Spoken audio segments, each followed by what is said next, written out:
માંગરોળ તાલુકાના માંડણ ગામનો કિશોર અભ્યાસમાં મન ન લાગતું હોવાના કારણે ઘરેથી કંઈ પણ કહ્યા વગર ચાલ્યો ગયેલ હતો, જેથી ગુમ થયાની ફરિયાદ તેના પિતાએ ઝંખવાવ પોલીસ સ્ટેશનમાં નોંધાવી હતી।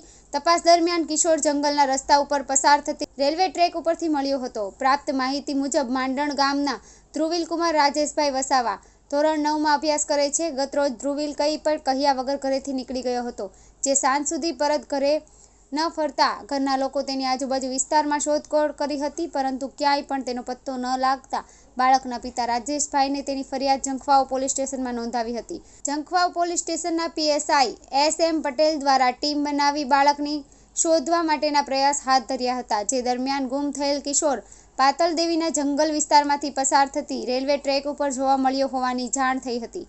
તત્કાલિક કોન્સ્ટેબલ કેતનભાઈ ચૌધરી તેમજ માંડણ ગામના સરપંચ જીવણભાઈ ચૌધરી પાતલદેવી ફાટક પાસેના રેલવે ટ્રેક પર પહોંચી બાળકનો કબજો લઈ વાલીઓને સોંપ્યો હતો। ગુમ થયેલ ધ્રુવીલે જણાવ્યું કે ભણવામાં મન ન લાગતા હોવાથી જંગલ વિસ્તાર તરફ નીકળી ગયો હતો, પરંતુ ભૂખ લાગતા તે નાસ્તો શોધવા માટે રેલવે ફાટક નજીક પહોંચ્યો હતો। આ અંગે સરપંચ જીવણભાઈ ઝંખવાવ પોલીસ સ્ટેશનના પીએસઆઈ તેમજ સ્ટાફનો આભાર વ્યક્ત કર્યો હતો।